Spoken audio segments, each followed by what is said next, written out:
नमस्कार. संघर्ष वृत्तवाहिनीमध्ये आपलं स्वागत. घेऊया ठाणे आणि आसपासच्या परिसरामधील घडणाऱ्या महत्त्वाच्या घडामोडींचा आढावा. ठाणे जिल्ह्यातील सन 2024-25 या शैक्षणिक वर्षातील इयत्ता 10वी बोर्ड परीक्षा 21 फेब्रुवारी 2025 व 12वी बोर्ड परीक्षा 11 फेब्रुवारी 2025 रोजी सुरू होणार आहेत. जिल्हा प्रशासनामार्फत कॉपीमुक्त परीक्षा पार पाडण्यासाठी प्रयत्न करण्यात येणार आहेत. तर विद्यार्थ्यांनी या परीक्षेस सामोरे जाताना कॉपीमुक्त परीक्षा व भयमुक्त परीक्षेस सामोरे जावं असं आवाहन राज्याचे मुख्य सचिव तथा पालक सचिव ठाणे जिल्हा सुजाता सैनिक आणि दक्षता समितीचे अध्यक्ष जिल्हाधिकारी अशोक शिनगारे व जिल्हा परिषदेचे मुख्य कार्यकारी अधिकारी रोहन घुगे यांच्यामार्फत करण्यात येत आहेत. जिल्ह्यात 10वी करिता 338 परीक्षा केंद्र असून 1,03,718 तर 12वी परीक्षांकरिता 193 परीक्षा केंद्र असून 1,21,244 विद्यार्थी परीक्षेस प्रविष्ट होत आहेत. परीक्षा कामकाज 20 परिरक्षक केंद्रामार्फत होणार आहेत. शिक्षण विभागाच्या अंतर्गत भरारी पथक आणि आवश्यकतेप्रमाणे बैठे पथक नियुक्ती करण्यात आलेले आहे. तसेच तालुका व मनपा स्तरावरून स्वतंत्रपणे भरारी व बैठे पथकांची नियुक्ती करण्यात आलेली आहे. महसूल विभागांतर्गत जिल्हाधिकारी यांच्यामार्फत भरारी पथके नेमण्यात आलेली आहेत. या व्यतिरिक्त जिल्हा स्तरावरील खाते प्रमुख यांनी परीक्षा केंद्रांना भेटी देण्यासंदर्भात नियोजन केलं आहे. आणि जिल्हा परिषदेच्या शिक्षण विभागामार्फत ह्या घेण्यात येणाऱ्या परीक्षांमध्ये सहभागी होणार आहे. तर या सर्व ज्या परीक्षा आहेत त्या अगदी निकोप आणि पारदर्शक वातावरणामध्ये कंडक्ट करण्यासाठी जिल्हा प्रशासन सज्ज झालेलं आहे. आणि त्यासाठी मी विद्यार्थी आणि पालकांना आवाहन करू इच्छितो की या सर्व परीक्षा निकोप आणि पारदर्शक पद्धतीने राबवण्यासाठी आपल्या सर्वांचं सहकार्य अपेक्षित आहे. यासाठी विविध डिजिटल पद्धतीचा पण वापर करण्यात येणार आहे, जेणेकरून कॉपी ही कुठल्याही पद्धतीने अलाव करण्यात येणार नाही. आणि जर अशा प्रकारचे कुठे गैरप्रकार निदर्शनास आल्यास त्याच्यामध्ये तात्काळ कारवाई करण्याचे देखील शासनामार्फत निर्देश देण्यात आलेले आहे. यामध्ये ड्रोनचा वापर असेल, पोलीस प्रशासनामार्फत हँडहेल्ड कॅमेरांचा वापर असेल, फेस रिकग्निशन सिस्टीमचा वापर असेल, अशा सर्व तंत्रज्ञानाचा वापर करून आपण ह्या सर्व एक्झाम जे आहेत ते अगदी निकोप आणि पारदर्शक पद्धतीने राबवण्याचं ठाणे जिल्ह्यामध्ये नियोजन अगदी चोख पद्धतीचं करण्यात आलेलं आहे. तरी मी सर्व विद्यार्थी आणि पालकांना या परीक्षांसाठी सहकार्याची मी आवाहन करतो आणि त्यांना भरभरून शुभेच्छा देतो. आणि अगदी चांगल्या फ्लाइंग कलर्सनी तुम्ही या सर्व एक्झाम्समध्ये परफॉर्म कराल अशी मी अपेक्षा व्यक्त करतो. धन्यवाद. ठाणे महानगरपालिकेचे मालमत्ता कर म्हणजेच प्रॉपर्टी टॅक्स भरण्याचे आवाहन. सन 2022-23 या आर्थिक वर्षाचे मालमत्ता कराचे म्हणजेच प्रॉपर्टी टॅक्सचे बिल ठाणेकर करदात्यांना महापालिकेमार्फत आर्थिक वर्षाच्या सुरुवातीस म्हणजेच माहे एप्रिल 2022 मध्ये देण्यात आलेले आहे. तथापि अद्यापही काही करदात्यांनी मालमत्ता कर महापालिकेकडे जमा केलेला नाही. सध्या आर्थिक वर्षाचा अंतिम टप्पा सुरू झाला आहे. मालमत्ता कर वसुलीसाठी महापालिकेतर्फे कडक कारवाई हाती घेण्यात आली आहे. या अंतर्गत जंगम मालमत्ता, टीव्ही, फ्रीज, वाहन व इतर जप्त करणे तसेच स्थावर मालमत्ता वॉरंट बजावून जप्त करण्यात येत असून मालमत्तेचा जाहीर विक्रीद्वारे लिलाव करून कराची रक्कम वसूल करण्यात येत आहे. मालमत्तेस पाणी पुरवठा करण्यात येणारे नळ संयोजन खंडित करण्यात येत आहेत. त्याचप्रमाणे थकीत मालमत्ता करावर 2% व्याज आकारले जात असल्याने भरावयाची रक्कम वाढत आहे. आपला मालमत्ता कर propertytax.thanecity.gov.in या लिंकद्वारे तसंच गुगल पे, फोन पे, पेटीएम याद्वारे ऑनलाईन पद्धतीने करण्याची सुविधा उपलब्ध करून दिली आहे. शनिवार, रविवार व सार्वजनिक सुट्टीच्या दिवशी नागरिकांना मालमत्ता कर भरणे सोयीचे व्हावे याकरता महापालिकेचे मालमत्ता कर संलग्न कार्यालय या दिवशी कार्यान्वित ठेवण्यात आलेले आहे. तरी मालमत्ता कर वसुलीची अप्रिय कारवाई टाळण्याच्या दृष्टिकोनातून मालमत्ता कर भरून महापालिकेस सहकार्य करावे. धन्यवाद. अर्थसंकल्प तपशीलवार समजून घेण्यासाठी अर्थसंकल्पाशी निगडीत पुस्तिका बारकाईने वाचायला हव्यात. अर्थभान असल्याशिवाय आपल्याला कोणत्याही निर्णयाची कारणमीमांसा, त्यांचे परिणाम यांचं आकलन होऊ शकणार नाही. त्यामुळे अर्थसंकल्प समजून घेण्यासाठी त्यांच्या अंतरंगाचा अभ्यास करण्याची आवश्यकता असते, असं प्रतिपादन दैनिक लोकसत्ताचे संपादक गिरीश कुबेर यांनी केलं आहे. ठाणे महानगरपालिका संचलित चिंतामणराव देशमुख प्रशासकीय प्रशिक्षण संस्थेत विविध स्पर्धा परीक्षांची तयारी करणाऱ्या प्रशिक्षणार्थ्यांशी गिरीश कुबेर यांनी केंद्रीय अर्थसंकल्प 2025च्या निमित्ताने संवाद साधला। यावेळी उपायुक्त उमेश बिरारी यांनी त्यांचं स्वागत केलं, तर प्रास्ताविक उपायुक्त सचिन पिंगळे यांनी केलं। या प्रसंगी संस्थेचे संचालक महादेव जगताप उपस्थित होते। वित्तीय तूट, त्यांचे अर्थसंकल्पाच्या परिप्रेक्ष्यातील प्रमाण याचे तपशीलवार विवेचन कुबेर यांनी केलं। कोणताही अर्थसंकल्प हा त्या सरकारचे राजकीय धोरण निर्देशक असतो, हे कायम लक्षात ठेवायला हवे। गिग इकॉनॉमीसाठी अर्थसंकल्पात करण्यात आलेल्या तरतुदी, विमा क्षेत्रातील 100% परकीय गुंतवणुकीस मान्यता, अणुऊर्जेत खासगी क्षेत्रात प्रवेश आदी निर्णयांचे सकारात्मक परिणाम होतील, असंही कुबेर यांनी यावेळी म्हटलं। तसेच लघु उद्योजकांना उत्तेजन देण्याचं धोरण आणि शेतीच्या समृद्धीसाठी 100 अनुत्पादक जिल्ह्यांची निवड, यामुळे अर्थव्यवस्थेला चालना मिळेल, तसेच रोजगार निर्मिती होईल, असंही कुबेर यांनी स्पष्ट केले आहे। कुबेर यांनी केलेल्या विवेचनाच्या अनुषंगाने प्रशिक्षणार्थी यांनी विविध प्रश्न विचारले, त्याला कुबेर यांनी उदाहरणासहित सविस्तर उत्तर देखील दिले। सुदैवाने अशा प्रकारे म्हणतोय की झाली तर लगेच त्याला होऊ शकेल, आणि तो मुद्दा म्हणजे अणुऊर्जा क्षेत्र खासगी कंपन्यांना मुक्त करण्याचा निर्णय घेतला गेलेला आहे।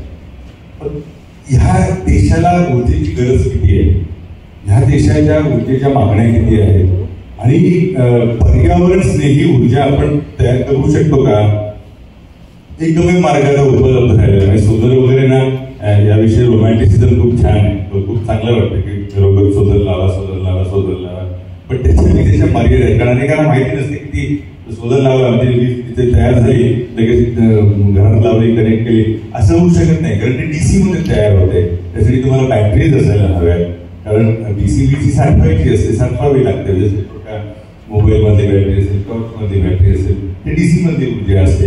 मग ती जे सौर ऊर्जा DC जरी ते करायचं काय, सगळे ट्यूब AC आपले सगळे AC वर चालणार आहे, मग DC to AC कन्व्हर्ट करावं लागतं, तो एक वेगळा खर्च आला। परत त्याच्यामध्ये step up transformer, step down transformer असे काही प्रकार असतात। त्यामुळे हे जे सोलर इतकं ऊन आपल्याकडे फक्त वाया जातं, जसं काही सोलर एनर्जीसाठी जन्माला आला, त्यामुळे त्यांना मर्यादा आहे त्याच्या, आणि त्या साठवायची किती।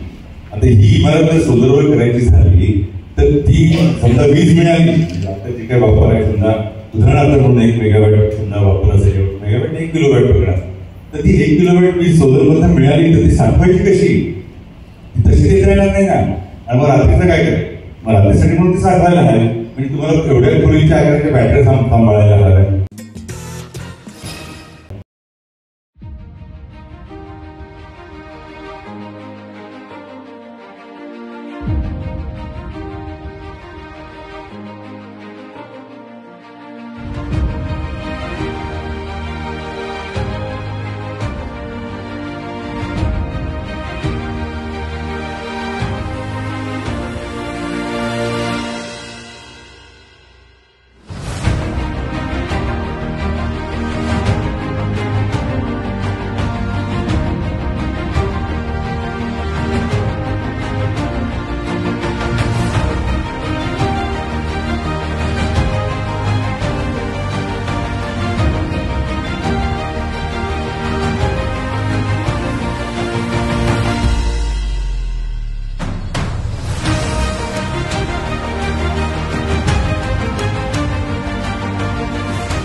ठाण्यातील प्रतिष्ठित बांधकाम व्यावसायिकांच्या वतीने MCHI क्रेडाईतर्फे आयोजित प्रॉपर्टी एक्झिबिशनची शानदार सुरुवात आज आयलँड ढोकाळी येथे झाली। या प्रदर्शनाला उपमुख्यमंत्री एकनाथ शिंदे, परिवहन मंत्री प्रताप सरनाईक यांनी भेट दिली। मुख्यमंत्री एकनाथ शिंदे यांच्या शुभ हस्ते व परिवहन मंत्री प्रताप सरनाईक यांच्या प्रमुख उपस्थितीमध्ये हा उद्घाटन सोहळा संपन्न झाला। यावेळी जिल्हाधिकारी अशोक शिंगारे, ठाणे महानगरपालिका आयुक्त सौरभ राव, MCHIचे माजी अध्यक्ष अजय असर आणि MCHIचे अध्यक्ष जितेंद्र मेहता यांच्यासह अनेक मान्यवरांची येथे उपस्थिती लाभली। 4 दिवस चालणाऱ्या या प्रॉपर्टी एक्झिबिशन मध्ये विविध बांधकाम व्यावसायिकांनी आपल्या नवीन प्रकल्पांचे प्रदर्शन या ठिकाणी मांडलं आहे। ठाण्यात घर घेण्याची इच्छा असलेल्या ग्राहकांसाठी ही सुवर्ण संधी असून किफायतशीर दरात घरांची माहिती मिळणार आहे। या ठिकाणी विविध गृहनिर्माण योजना, गृहकर्ज सुविधा तसेच नवीन प्रकल्पांबाबत तज्ञांचं मार्गदर्शन उपलब्ध करून दिले जाणार आहे। ठाणेकरांसाठी एक अद्भुतपूर्ण असा गृहप्रदर्शन मेळावा या ठिकाणी हा भरलेला आहे। आगामी 3 दिवसचे प्रदर्शन नागरिकांसाठी खुलं राहणार असून नागरिकांनी याचा लाभ घ्यावा असं आवाहन MCHI ठाणे क्रेडाईच्या वतीने करण्यात आलं आहे। ओ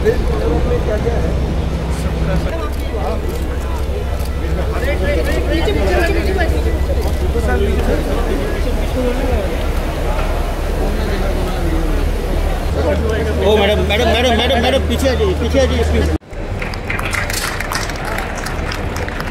Thank you.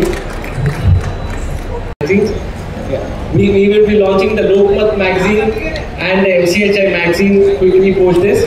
So I request you all to please make sure that each and every table has one of the magazines. So दो magazine का launch करने वाले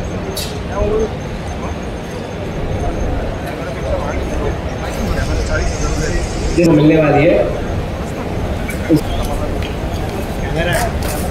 थैंक यू सो मच। दोस्तों जोर लगा, थाना का सबसे बड़ा वास्तु है और थाना का मीडिया प्राइवेट लिमिटेड, इसी के साथ हमारे गौरव शर्मा, भुवनेश शर्मा जी, और ये 22वां हमारा प्रॉपर्टी एक्सपो है। ये बहुत बड़ा ऐतिहासिक है और हिस्टोरिक है। कई एक्सपो होते हैं 2-4 साल 8-10 साल के बाद बंद हो जाते हैं, लेकिन लगातार 22 साल ये प्रॉपर्टी एक्सपो को आपने बनाए रखा है, इसलिए मैं आपको बहुत बहुत शुभकामनाएं देता हूँ। और बाकी अभी चिंता करने की जरूरत नहीं, अभी मैं नगर विकास मंत्री भी हूँ और हाउसिंग मिनिस्टर भी हूँ, तो आपको डेवलपर लोगों को किसी बात की चिंता करने की जरूरत नहीं। लेकिन मेरी एक ही कंडीशन है कि आपको फायदा हो जाए, तो जो हमारा एंड यूजर जो है, हमारा जो कस्टमर है, हमारा ग्राहक है, उसको फायदा आप दिलाना चाहिए। इतना ही आपको कहीं कहूँगा। फिर एक बार बहुत बहुत शुभकामनाएं, धन्यवाद। जय हिंद, जय महाराष्ट्र। हा 22वा हाऊसिंग फायनान्स एक्सपो आहे आणि आम्हाला खुशी वाटते ते सगळे 22 हाऊसिंग एक्सपोमध्ये माननीय एकनाथ शिंदे साहेब ते हजर होते। ते गट नेता होते म्युनिसिपल कॉर्पोरेशनमध्ये, की फक्त MLA होते, की अर्बन डेव्हलपमेंट मिनिस्टर होते, की CM होते आणि आज DCM आहे, सगळे पोस्टमध्ये असेल, पण त्यांनी हाऊसिंग एक्सपोला हजेरी दिलेली आहे, आम्हाला इन्स्पायर्ड केलेलं आहे, आम्हाला एनकरेजमेंट दिलेलं आहे। त्यासाठी आम्ही त्याच्या लई खूप खूप आभारी आहोत। एक्सपो असा आहे की तुम्हाला एक छतामध्ये सगळे अल्टरनेट तुम्ही बघायला भेटते, दॅट इज नंबर 1। आणि दुसरा बँकच्या लोन तुमचे काय एलिजिबिलिटी आहे ते पण इथेच भेटणार तुम्हाला। ते दोघा मिळून तुम्ही ड्रीम होम पसंत करू शकतो, ते आमचा उद्देश आहे। लाडकी बहीणसाठी असं आहे की लाडकी बहीण एक लई महाराष्ट्रामध्ये वर्ड चालू आहे, एक तर त्याच्यासाठी आम्ही काय करतो, आम्ही असा विचार केला की वुमन एम्पॉवरमेंटसाठी आज कोणी घर महिलाच्या नावाने परचेस केला तो एक फॅमिली बॉन्डिंग होते, आणि फॅमिली बॉन्डिंगमध्ये काय झाला ते फॅमिली इम्प्रूव्हमेंट होते, फॅमिली बॉन्डिंग होते, वुमनला सिक्युरिटी भेटते आणि हॅप्पी फॅमिली बनते। त्यासाठी आम्ही एक योजना राबवलेली आहे, त्याच्यामध्ये आम्ही चांगला डिस्काउंट देणार आहे। जोणी 20% पैसा भरला 4 दिवसमध्ये आणि लेडीजच्या नावाने रजिस्टर करायला तयार आहे, तो आम्ही त्याला रिबेट देणार। आपल्याला आव्हान करेन की तुम्हाला कुठे पण घर घ्यायचं असेल, नॉट इन मुंबई, नवी मुंबई, पालघर, वसई विरार, कुठे पण घर घ्यायचं आहे, पण हे एक्सपो व्हिजिट करा, नंतर तुम्ही तुमचा डिसिजन चेंज करू शकतो। कारण की व्हॅल्यू फॉर मनी जो इथे आहे ठाण्यामध्ये ते कुठे नाही। सो वी रिक्वेस्ट, म्हणजे आम्ही सगळ्यांना विनंती करतो आहे की 4 दिवसचा उपक्रम आहे, तो तुम्ही नक्की इथे विजिट करा। Hello everyone, welcome to CREDA MCHI Thane exhibition, which is to be held from 7th to 11th of February. I request everyone to come. आप आइए इधर, सब डेवलपर्स के स्टॉल में आपको पता चल जाएगा कि थाना किस हिसाब से डेवलप हो रहा है और थाना किधर जा रहा है, और आपको एक फ्लैट्स के, ऑफिसेस के, रेंजेस के आइडिया आ जाएगा कि क्या तरह के हम प्रोडक्ट्स बना रहे हैं। 1 BHK, 2 BHK, 3 BHK ऑफिसेस जो हम बना रहे हैं, 200 फुट से लेके 20,000 फुट तक की ऑफिसेस अवेलेबल है। मैं सबको रिक्वेस्ट करूंगा आप आइए और अटेंड कीजिए एग्जीबिशन, ये सब आपके लिए ही है। Thank you very much. I am Fayaz Virani from Virani group, MCHI treasurer, joint treasurer. सभी लोगों का स्वागत है 22nd प्रॉपर्टी एक्सपो थाने MCHI की तरफ से। और This is a very wonderful opportunity where every home buyer should take advantage. Under one roof आपको सभी developers मिलेंगे. It's 22 successful years of the exhibition. तो आके सभी को रिक्वेस्ट है कि आए, उसका फ़ायदा उठाइए और make the most of it. Thank you. Gaimukh ते दहिसर मेट्रो आणि गायमुख घाट रस्त्याचे काँक्रिटीकरण ही कामे एकत्र सुरू करावीत असे निर्देश परिवहन मंत्री प्रताप सरनाईक यांनी MMRDAला दिले आहेत. तर घोडबंदर परिसरातील अंतर्गत रस्ते विकासाची कामे मार्गी लावण्यासाठी ठाणे महापालिकेने आवश्यक सर्व सहकार्य आणि समन्वय जलद करावा असेही निर्देश सरनाईक यांनी दिले आहेत. गायमुख मेट्रो आणि रस्त्याचं काम एकत्र सुरू केल्यामुळे ही कामं एकाच वेळी पूर्ण होऊन वारंवार वाहतूक बंद करावी लागणार नाही. या काळात नागरिकांची काही प्रमाणामध्ये गैरसोय होईल, मात्र भविष्यात चांगली सुविधा मिळेल, वाहतूक कोंडीचा प्रश्न निकाली लागेल असंही यावेळी सरनाईक यांनी म्हटलं. ठाणे महापालिका क्षेत्रातील शासन निधीतून MMRDA मार्फत होणारे विविध प्रकल्प, नागला बंदर खाडी किनारा विकास प्रकल्प, घोडबंदर रोडवरील वाहतूक परिस्थिती इत्यादी विषयांचा आढावा घेण्याकरिता परिवहन मंत्री प्रताप सरनाईक यांच्या अध्यक्षतेखाली एका बैठकीचं आयोजन केलं होतं. ही बैठक ठाणे महानगरपालिकेतील मुख्यालयातील अरविंद पेंटचे सभागृहात संपन्न झाली. यावेळी पालिकेचे अधिकारी देखील येथे उपस्थित होते. आता अतिरिक्त आयुक्त मुदगल साहेब आहेत, सौरभराव साहेब ठाणे महापालिकेचे आयुक्त आणि संपूर्ण ठाणे महापालिका हद्दीतील सन्माननीय उपमुख्यमंत्री एकनाथ शिंदे साहेब मुख्यमंत्री असताना त्यांनी जो निधी ह्या शहरासाठी वितरित केला होता, त्या माध्यमातून MMRDAचे काही प्रकल्प चालू आहे, रस्त्यांचे काही ठाणे महानगरपालिकेच्या माध्यमातून मोठे प्रकल्प चालू आहे. त्यामध्ये कांदळवन उद्यान आहे, नागला बंदर सुशोभीकरण आहे, MMRDAच्या माध्यमातून घोडबंदर रोडचं विस्तारीकरण चालू आहे आणि त्याचबरोबर आमच्या ठाणे महापालिका हद्दीमध्ये ओळा माजिवडा विधानसभा मतदारसंघातील अंतर्गत रस्त्यांसाठी सुद्धा 500 कोटी रुपयाचा निधी MMRDAच्या माध्यमातून खर्च होत आहे.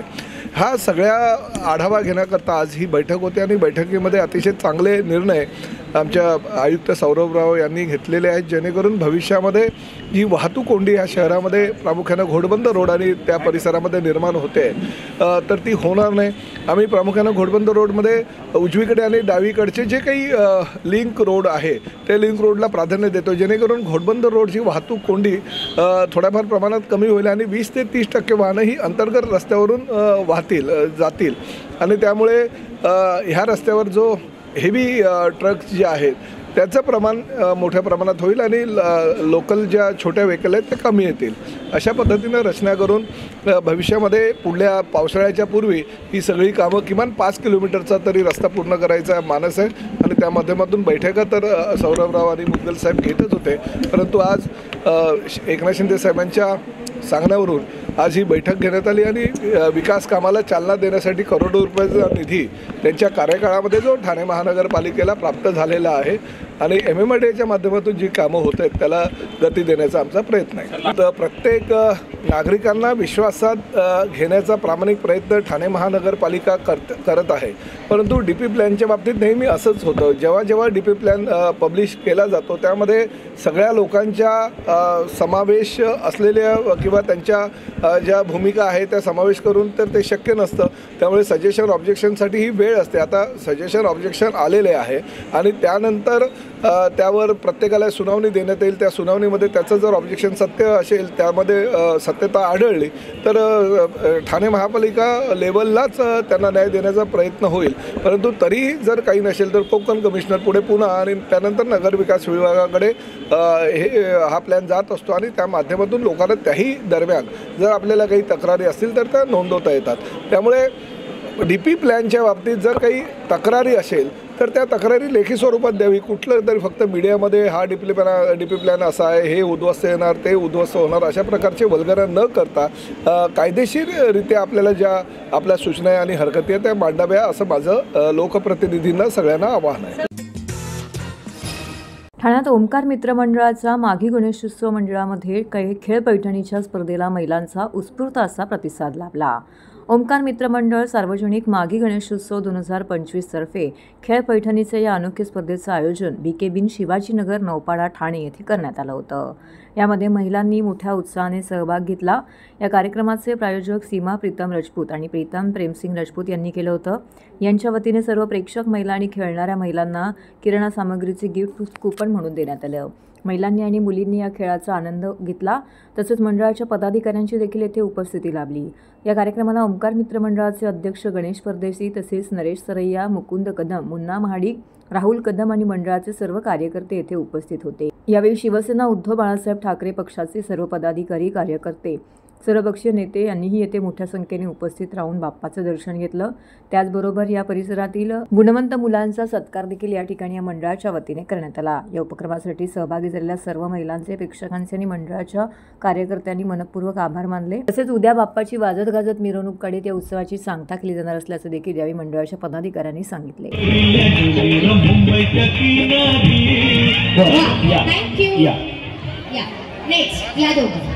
आमच्या स्वयंसेवकांना माझी विनंती आहे,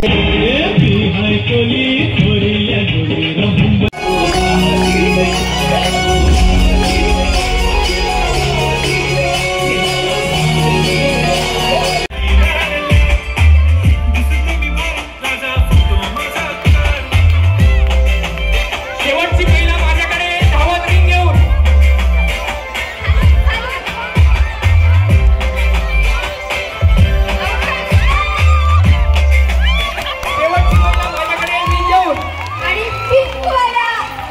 आणि रेड आणि पिंक या रंगाच्या बाकीच्या टाळ्या वाजवतील।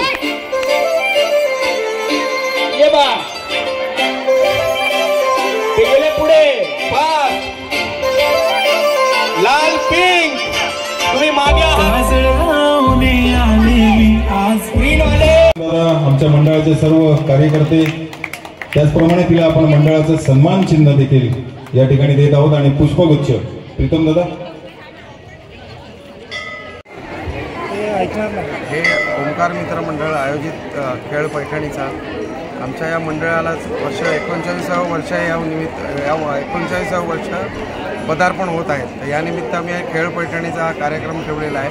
असं तर आमचं ओंकार मित्र मंडळ नेहमी वर्षभर वेगळे कार्यक्रम राबवत असतात, जसं की दहीहंडी, होळी, परत अनेक शाळेंना मदत, अशा विविध योजनांचे कार्यक्रम आम्ही राबवत असतो। यावर्षी आम्ही एक महिलांना एक खेळ पैठणीचा असं बक्षीस समारंभ म्हणून नाही, पण सगळ्या महिला वर्ग जेणेकरून सकाळपासून संध्याकाळपर्यंत आपापल्या घरात सगळ्या बिझी असतात, कोणी कामामध्ये, कोणी आपल्या मुलांमध्ये।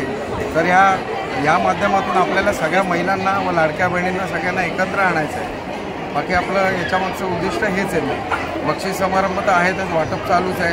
आमचे मंडळाचे अध्यक्ष मुन्ना परदेशी, नरेश सरैया यांचं भरघोस योगदान असतं या कार्यक्रमाला। म्हणजे सातत्याने 7 दिवस हा कार्यक्रम घ्यायचा म्हणजे अहोरात्र जागा राहायला लागतं आणि छोट्या छोट्या गोष्टी, येणारे पाहुणे सगळ्यांचा व्यवस्थित मान सन्मान झाला पाहिजे। बाप्पांचं औचित्य साधून ओंकार मित्र मंडळाच्या वतीने आपण हा खेळ पैठणीचा सादर करीत आहोत। कारण महिला कशा दैनंदिन कामामध्ये, त्यांच्या संसारामध्ये नेहमीच गुंतलेल्या असतात, त्यांना स्वतःचा वेळ हा काही म्हणजे माहितीच नसतो। तर आम्ही हा विचार केला की आपण खेळ पैठणीचा ठेवला तर त्यांनी त्या स्वतःसाठी वेळ काढून ह्यामध्ये सहभागी होतील आणि त्यांच्या चेहऱ्यावरचा जो आनंद बघतोय तो बघून आपल्याला सुद्धा खूप आनंद होतो आणि जे बघणारे प्रेक्षक आहेत त्यांच्या पण चेहऱ्यावरती आनंद आहे। आणि असे क्षण खूप कमी बघायला मिळतात आपल्या ह्याच्यामध्ये की असं सगळ्यांना आनंद देऊन जाणारा हा क्षण, त्यामुळे म्हणजे खूप बरं वाटतंय। आणि आपले ओंकार मित्र मंडळ हे जसे गणपती बाप्पा विराजमान होतात तेव्हापासून वेगवेगळे सांस्कृतिक कार्यक्रम आयोजित करत असतात। प्रत्येक कार्यक्रमात म्हणजे लहानांपासून मोठ्यांपर्यंत सगळे सहभागी होऊ शकतात असे विविध कार्यक्रम ते आयोजित करतात। काल पण मी आले होते, तर त्यांनी पाककला स्पर्धा महिलांसाठी आयोजित केली, त्यांनी उत्तमरित्या त्यांनी त्याचं व्यवस्थित हे पार पाडलं होतं। तर खूप छान वाटतं हे बघून आणि असंच प्रत्येक वर्षी सगळे व्यवस्थित वेगवेगळे कार्यक्रम होतील। नमस्कार, मी विक्रांत महाडिक, ओंकार मित्र मंडळाचा एक सर्वसाधारण कार्यकर्ता आहे। खरं म्हणजे मी आज या ठिकाणी तुमच्यासमोर बोलायला एवढ्याचसाठी उभा आहे की ओंकार मित्र मंडळ गेली हे अंदाजे 39वं वर्ष आहे हा उत्सव साजरा करत आहे। या उत्सवामध्ये आमचे प्रीतमदादा असतील किंवा आमचे सगळे कार्यकर्ते असतील एकदम एकजुटीने हा उत्सव साजरा करतात। परंतु आज एक विशेष नाव घ्यावंसं वाटतं यासाठी प्रीतमदादा आणि आमच्या ताईंचं की हे फक्त या आनंद उत्सवामध्ये आमच्याबरोबर सहभागी नाही आहेत। कारण प्रीतमदादाची मी एक आठवण फक्त या माध्यमातून सांगू इच्छितो की फक्त लोकांना असं वाटतं की आनंदामध्येच प्रीतमदादा आमच्याबरोबर असतो का काय, तर तसं नाही आहे।